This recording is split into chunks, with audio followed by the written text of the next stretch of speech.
I'm going to teach you nunchucks. So let's get it started. Welcome back to the channel. My name is Mr. McKee, 4th degree black belt.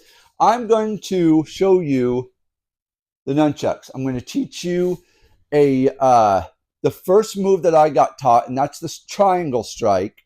But first, let's go ahead and talk about the weapon real quick.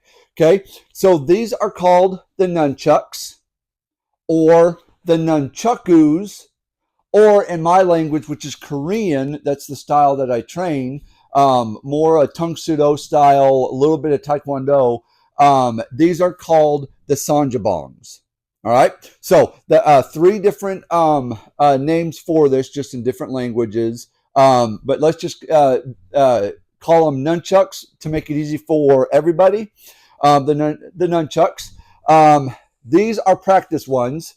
So it has a string across, nice padded nunchucks. I do work with some wood ones with an actual chain across these. Now, when you get a pair of wood nunchucks, or real ones, I would call them with wood chain, everything like that. A key thing to that is make sure that the chain is just as wide as the base of your hand, okay, the palm.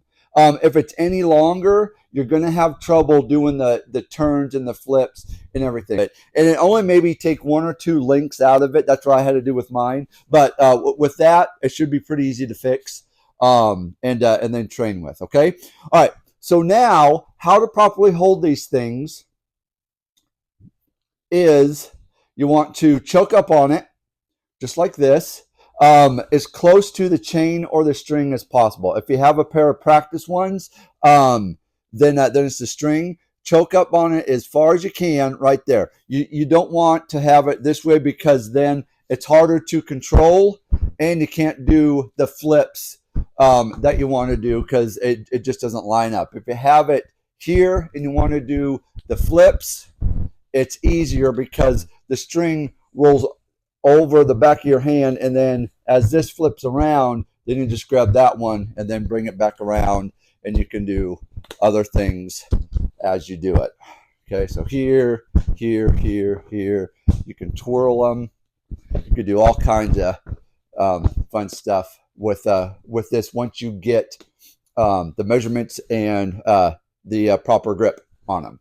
All right, okay, so now let me show you the triangle strike really quick. So what we're going to do is you're going to mirror me. So this is going to be your right hand, and this is my left hand because I'm a lefty, so I have to do things a bit different, but I can mirror you. So just face me here, and then if you have a pair of nunchucks, go ahead and put them here.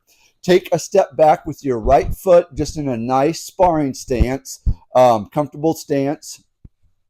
Then what you're going to do is grab it, and then your first move is just going to bring it right up over your right shoulder. Okay, right where kind of the string is. Your hand is right up by your shoulder. Other hand, of course, is going to be your guard position to keep distance, so you can get a good strike in there with your shadow. If you're competing with these, you probably wouldn't. I don't think anyone is going to defend themselves with this. You could if you're good, have them by your bedside or whatever, but I think that's just kind of obsolete 1980s, 1970s kind of Hollywood flash. Have nunchucks in your belt. That's just kind of goofy, but anyways, it's just a fun weapon to kind of train with, just because it does look pretty flashy and people like it. So anyways, go ahead. Guard position. First strike is going to be striking number one strike down across the collarbone, across the body, and you're going to end up on your opposite side, left hip. Now you want your hand on your left hip. You don't want to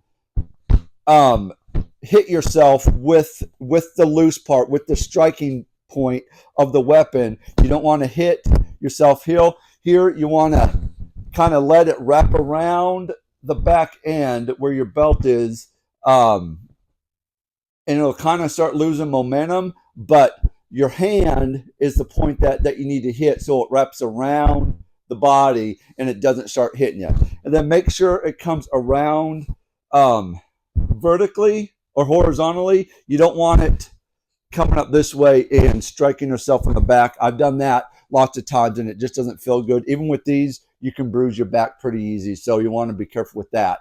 Okay, so just nice and slow here and just let it kind of hang down, and then you're ready for the next one. And then we're going to go, let's see, 1, 2, 3. Now we're going to go 4 strike. So if you saw my Bung Mung video, 9 lines of strike, these are just the 9 lines of strike, just with the Sanja Barnes Nun-chucks. Okay, so 1 strike, 4 strike, and then you're going to bring it around your body, striking, and then you're going to hit the point of your hip on this side. Let the loose part of the nunchuck wrap around your body, and then fall to the side. And then last move is you're bringing it up, and you're going to twirl up, boom, and then right back to your shoulder. Okay, so we go 1, 2, spin up on your shoulder. Okay, so here's a couple rules of thumb that they want to keep in mind for your own safety, because I've hit myself in the face I don't know how many times with these. Black eyes, fat lips, bloody noses. It does happen even with these practice nunchucks. Okay, so when you're striking, you want to strike out. Okay, so you're striking out towards your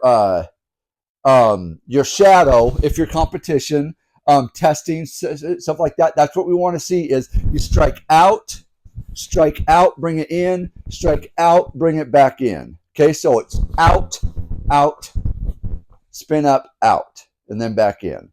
Okay, because with that, let me drag Bob out here. I'm going to show you.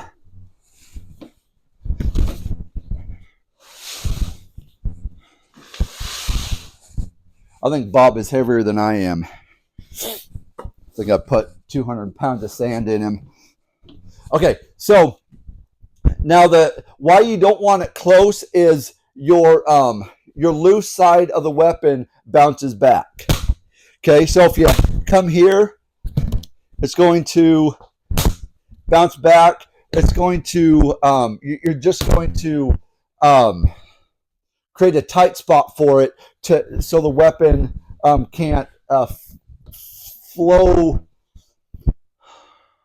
easy to its next point, which is going to be on your hip. Okay, so you want to bring it out, boom, and then strike out, and then let it just fall, and then force it back down into the ending position on this side, and then strike out, and then have it come in. And then you see I'm actually moving my body with the weapon, so I can kind of slow the momentum down on the weapon. So I'm just not standing still and letting the weapon slow down itself. These strikes are actually made for a purpose, like they actually do work when you do it correctly. These like little XMA, tiny little, toothpick, dental floss, sort of like nunchucks that they do, and it's all flashy and fast, and that's all good. That's not me. I don't like that stuff. It won't ever work in regular life. I'm more of a regular life, what's going to work. These are just going to be fun. Proper technique first, and then you can get fancy later if you want. If you do like that side of it, you could totally get fancy. Spinning here. Oops. You could do releases up here. I mean, not that I haven't done it, because I have. I did compete with this weapon as well back in the day, and I got world title with these along with sparring and traditional forms. But that being said, basic moves first. Know what the move actually is, and then you can start going more advanced from that point. But the triangle strike is actually 3 strikes. Properly how to hold them, strike with them, strike out, let it wrap around your body. Don't try not to get yourself hit, and then you should be pretty sufficient with these pretty soon. But go slow with these. I know these give you confidence and like, oh yeah, look at this, I got it. Well, one little slip up, you're either going to break something in your house. I've actually done that once. Hit yourself in the face, bruise your back up, bruise the sides of your body up. Just because I was just so excited about getting a pair of these in my hand. I was kind of going all out. But that being said, I don't think I missed anything. If you have any questions on this, if you think I forgot something, go ahead and put them down in the comments below, and then I will update this video for you guys. If you need some more explanation on this weapon, and then we are going to go. I'm going to make a series of this weapon. I'm going to show you some more blocks here, proper blocking, things like that, some stab motions. Okay, so please subscribe. That would be, I'd really awesomely appreciate that. Go ahead and like this one too, if you want. And then until next time, train smart, train hard, and I'll see you then.